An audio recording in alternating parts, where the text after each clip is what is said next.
Xin chào mọi người, mình là Hoàng Long. Và hôm nay mọi người hãy cùng mình khám phá Bình Thuận, vùng đất đầu tiên trong hành trình xuyên Việt tuổi 20 của mình. Bình Thuận còn được mệnh danh là vùng đất của nắng và gió, và đúng là như vậy. Mình đi xe mà ra mình đến đi mất mấy tông. Gió biển thì cũng rất là mạnh. Mình lại còn đi vào mùa biển động nữa chứ. Và mình đã rất ấn tượng khi tới Bình Thuận bởi những con đường phượt ven biển tuyệt đẹp dưới ánh bình minh, đồi cát đỏ và trắng, biển trong xanh với những con sóng xô vào bờ, hay những cánh đồng thanh long trải dài, mang một vẻ đẹp rất riêng và thơ mộng. Và hãy cùng mình khám phá những điểm đến tuyệt đẹp khi tới Bình Thuận nào. Let's go!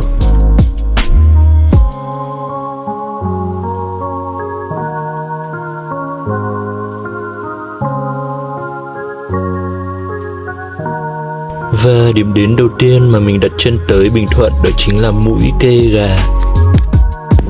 Xin chào mọi người, thì sau 5 tiếng quận Sài Gòn thì đã được Mũi Kê Gà. Phía xa kia là ngọn Hải Đăng Kê Gà. Đây là điểm đầu tiên trong hành trình xuyên Việt tuổi 20. Đây sóng rất là to luôn kìa.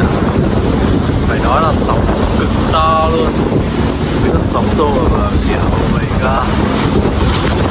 Rất nhiều cảm xúc trong đây. Mình đến Mũi Kê Gà vào một buổi trưa đầy nắng và gió.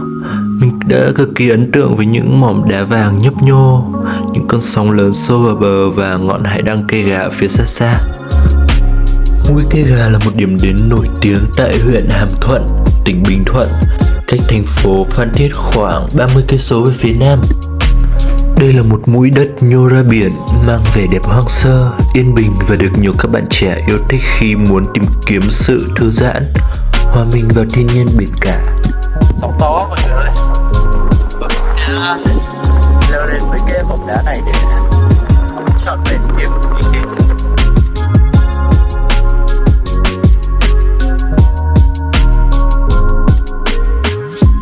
Mình đang ở trên đỉnh cao nhất của Mũi Kê Gà nha mọi người. Đó, quá là to đúng không? Oh my god, thế giới là bao la. Ngọn Hải Đăng Kê Gà là điểm nhấn đặc biệt của khu vực, được xây dựng từ năm 1897 dưới thời Pháp thuộc. Hiện là một trong những ngọn hải đăng lâu đời nhất ở Đông Nam Á. Với chiều cao 35 mét, bạn có thể leo lên đỉnh để ngắm toàn cảnh biển trời bao la và tận hưởng không khí trong lành. Tuy nhiên, vì nó nằm trên một hòn đảo nhỏ nên đi ra đó thì các bạn phải đi bằng thuyền thúng hoặc cano nè. Mũi Kê Gà được bao bọc bởi những bãi đá granite xếp chồng lên nhau tạo thành hình thù kỳ lạ, hòa quyện cùng là nước biển xanh ngắt.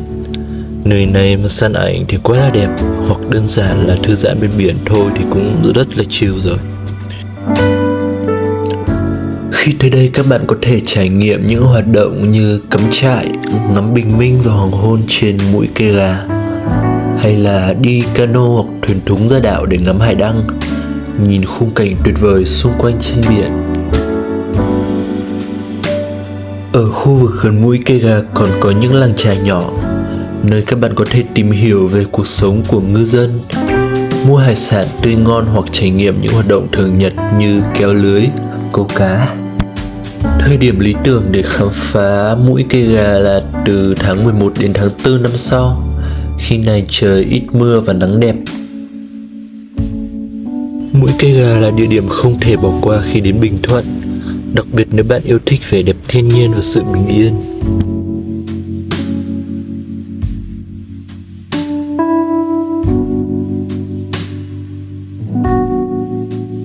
Điểm tiếp theo mà mình tới đó chính là tháp Chăm Posa Inu, một biểu tượng văn hóa Champa nổi bật tại Phan Thiết.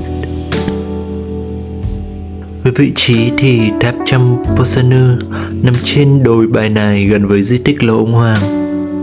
Về công việc thờ phụng thì tháp được xây dựng để thờ nữ thần Posa Inu, một nữ thần đại diện cho sức mạnh và sự bảo hộ.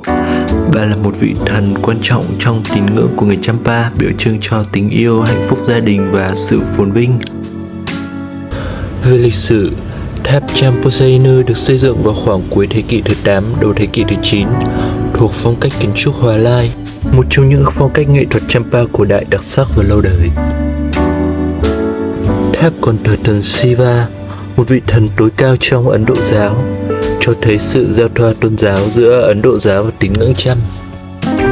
Về đặc điểm kiến trúc, tháp được xây dựng từ gạch nung đỏ, nổi bật với kỹ thuật xây dựng đặc biệt, đó là các viên gạch được gắn kết chặt chẽ mà không để lộ vữa, tạo độ bền vững qua hàng thế kỷ.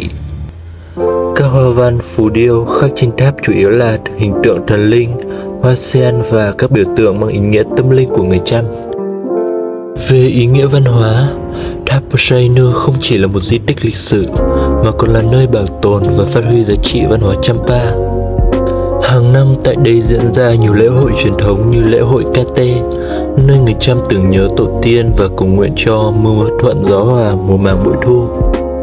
Tháp Chăm Poseidon là một biểu tượng lịch sử, văn hóa và tôn giáo độc đáo của người Champa tại Bình Thuận. Đến đây, bạn không chỉ khám phá nét kiến trúc cổ xưa mà còn cảm nhận sâu sắc về di sản văn hóa giàu bản sắc của miền đất Phan Thiết. Ở ngay gần tháp Chăm, các bạn có thể tham quan luôn, đó là di tích Lầu Ông Hoàng. Về lịch sử, Lầu Ông Hoàng là một công trình kiến trúc được xây dựng vào năm 1911 bởi công tước người Pháp. Đây từng là một biệt thự nghỉ dưỡng xa hoa về kiến trúc châu Âu. Sau này, nơi đây trở nên nổi tiếng vì mối tình giữa thi sĩ Hàn Mặc Tử và Mộng Cầm. Lầu Ông Hoàng cũng được Hàn Mặc Tử nhắc đến trong thơ ca của mình, tạo nên một dấu ấn lãng mạn và bí ẩn. Bài mà mình ấn tượng nhất của Hàn Mặc Tử khi sáng tác ở đây đó chính là bài Phan Thiết với hai câu thơ: người đi một nửa hồn tôi mất, một nửa hồn tôi hóa dại khờ, bày tỏ nỗi đau khi phải chia xa người yêu của mình. Dù từng là một nơi hạnh phúc, Lầu Ông Hoàng sau này lại trở thành biểu tượng cho sự chia xa.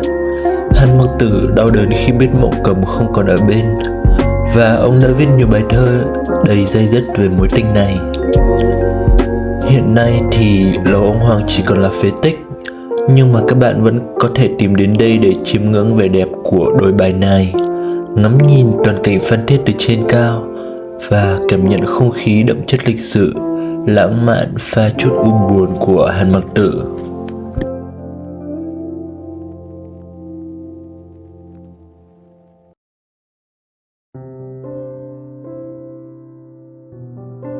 Tham quan Lầu Ông Hoàng xong thì đã là một buổi chiều tà, nên mình đã quyết định vượt ra dốc Hoàng Hôn để đón hoàng hôn xuống.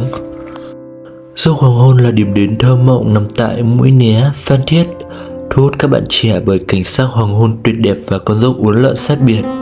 Đây là điểm đến lý tưởng cho những ai yêu thích chụp ảnh, ngắm cảnh hoặc đơn giản là tận hưởng khoảnh khắc bình yên bên bờ biển. Điểm nổi bật của dốc Hoàng Hôn đó là cảnh hoàng hôn đẹp mê hồn. Đúng như tên gọi, nơi đây nổi tiếng với bầu trời rực rỡ sắc cam, tím khi hoàng hôn xuống. Đây là một trong những con dốc mềm mại, lãng mạn, bao quanh là những rặng dừa xanh và tầm nhìn hướng ra biển rộng. Ở đây còn khá là hoang sơ và ít bị thương mại hóa, mang đến cảm giác bình yên và thư giãn. Với góc nhìn từ trên cao thì đây là nơi mà các bạn có thể chụp được những bức ảnh triệu like với nền biển xanh và hoàng hôn lãng mạn. Thời điểm lý tưởng để tới dốc Hoàng Hôn là vào khoảng 4:30 đến 6 giờ chiều. Đây là thời điểm đẹp nhất để săn hoàng hôn khi mà bầu trời trong xanh và ánh hoàng hôn rực rỡ nhất. Nếu bạn đang có kế hoạch khám phá Phan Thiết, đừng quên ghé thăm dốc Hoàng Hôn để tận hưởng khung cảnh biển đẹp nhất trong ngày nha. Điểm đến cuối cùng trong ngày đầu tiên mà mình khám phá Bình Thuận đó chính là bãi đá Ông Địa. Bãi đá Ông Địa là điểm du lịch nổi tiếng ở Bình Thuận, thu hút du khách bởi cảnh quan thiên nhiên hoang sơ và bãi đá độc đáo nhô ra biển và không khí trong lành.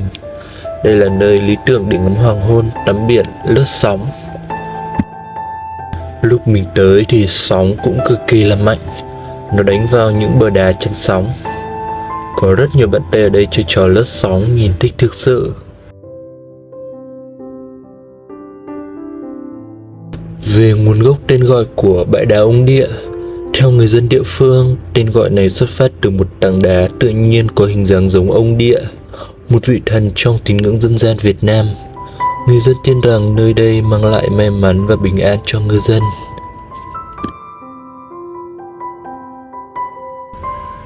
Các hoạt động du lịch các bạn có thể trải nghiệm khi tới đây đó là câu cá, lướt sóng hay là thưởng thức hải sản.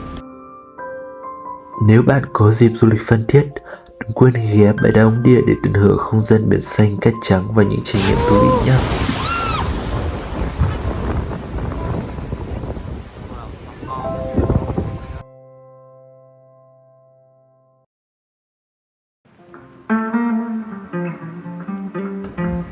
Xin chào mọi người.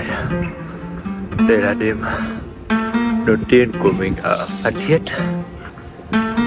Địa điểm đầu tiên mình sẽ cắm trại đó chính là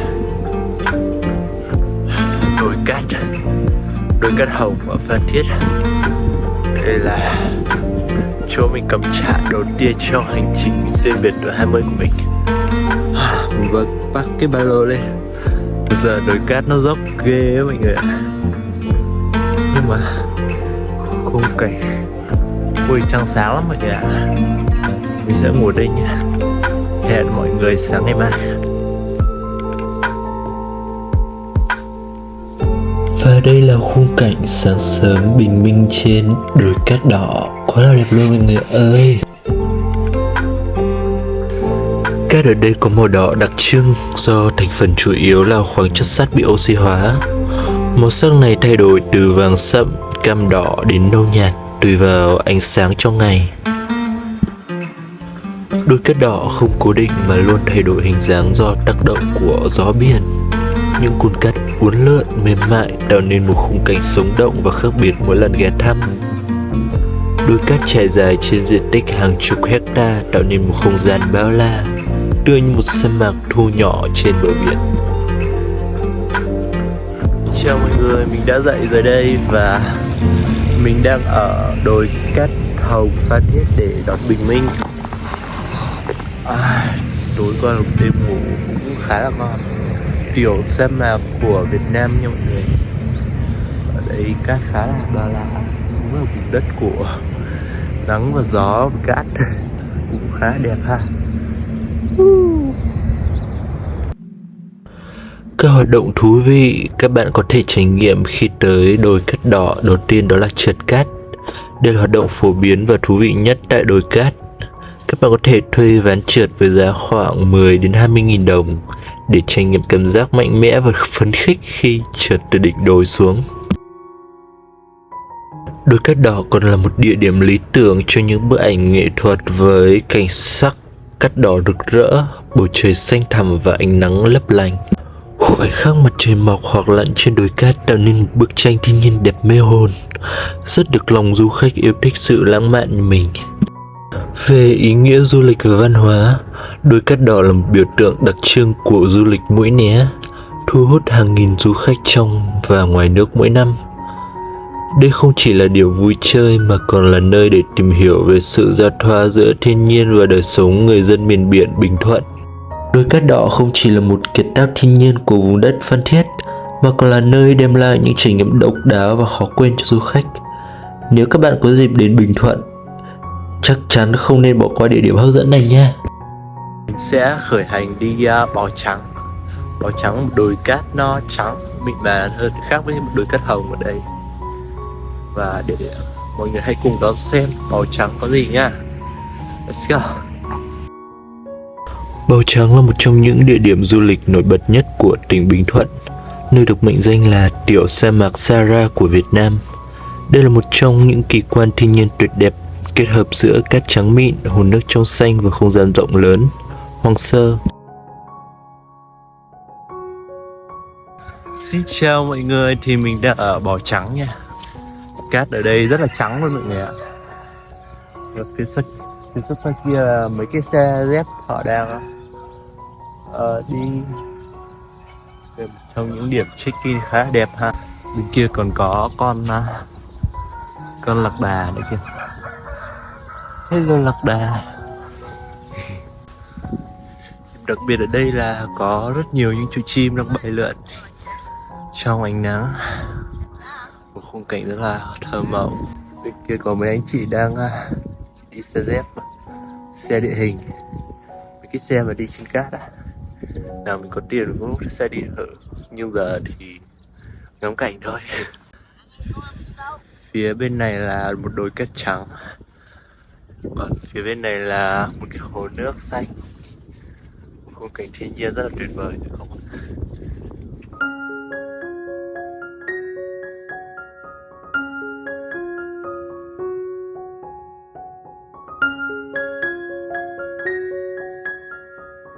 Về vị trí, từ Phan Thiết bạn có thể đi theo tuyến đường ven biển qua Mũi Né, tiếp tục di chuyển qua cung đường DT-716, nổi tiếng là một trong những cung đường ven biển đẹp nhất Việt Nam. Và Bào Trắng thì nằm ngay cạnh tuyến đường này, rất thuận tiện cho các bạn tham quan. Điểm đặc biệt của Bào Trắng là sự kết hợp giữa sa mạc cát và hồ nước. Bào Trắng thực chất là hai hồ nước ngọt lớn giữa những cồn cát trắng mịn bao quanh. Tên gọi Bào trong tiếng địa phương, Bào có nghĩa là hồ nước. Bào Trắng được chia thành hai phần, Bào Ông và Bào Bà. Bào Ông là hồ nhỏ hơn, còn Bào Bà là hồ nước lớn hơn, nước ngọt và trong xanh quanh năm. Đây là nơi sinh sống của nhiều loại cá như cá lóc, cá trê và cá rô. Các hoạt động hấp dẫn tại Bào Trắng đầu tiên là trượt cát. Trải nghiệm trượt cát từ những đồi cát cao với ván trượt, cảm giác rất là thú vị và đầy phấn khích. Thứ hai là đi xe địa hình hoặc là xe jeep. Các bạn có thể thuê xe địa hình hoặc xe jeep để khám phá các đồi cát rộng lớn. Cảm giác vươn qua những con dốc cao và lao xuống những triền cát sẽ rất là đáng nhớ. Giá thuê xe thì sẽ dao động từ 300 đến 800.000 đồng tùy thời gian. Ngắm bình minh hay hoàng hôn ở đây thì cũng rất là đẹp luôn, vì đây là thời điểm đẹp nhất để chiêm ngưỡng Bào Trắng với ánh sáng tạo nên những bức tranh thiên nhiên mộng mơ. Ngoài ra các bạn cũng có thể thử hoạt động như câu cá tại Bào Bà. Hồ nước ngọt tại đây cho phép các bạn có thể câu cá thư giãn, một hoạt động phù hợp với những ai yêu thích sự yên tĩnh. Bào Trắng không chỉ là một địa điểm tham quan độc đáo ở Bình Thuận, mà còn là nơi mang lại những trải nghiệm thú vị và yên bình. Vẻ đẹp hòa quyện giữa cát trắng, hồ nước và không gian bao la chắc chắn sẽ để lại ấn tượng sâu sắc trong lòng các bạn.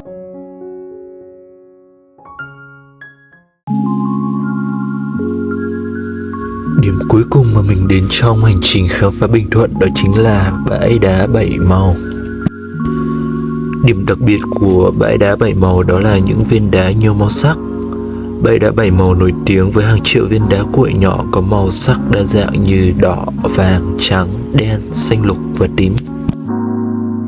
Những viên đá ở đây có kích thước từ nhỏ như đầu ngón tay đến lớn hơn lòng bàn tay, được may nhẵn bởi bị sóng biển qua hàng trăm năm, tạo nên bề mặt bóng loáng với màu sắc rực rỡ. Về sự thay đổi màu sắc, khi ánh sáng mặt trời chiếu vào lúc bình minh hoặc hoàng hôn, những viên đá phản chiếu ánh sáng tạo ra hiệu ứng lung linh như một tấm thảm nhiều màu sắc trải dài bên bờ biển. Bãi đá 7 màu được xếp vào danh sách các danh lam thắng cảnh quốc gia và là khu vực cần được bảo vệ. Hiện nay việc thu nhặt đá tại đây bị nghiêm cấm để giữ gìn cảnh quan tự nhiên. Bãi đá 7 màu là một trong những điểm đến không thể bỏ qua khi bạn đến Bình Thuận. Sự độc đáo của bãi đá cùng khung cảnh thiên nhiên hoang sơ và yên bình chắc chắn sẽ để lại ấn tượng sâu sắc, mang đến cho các bạn trải nghiệm tuyệt vời một kiệt tác thiên nhiên hiếm có.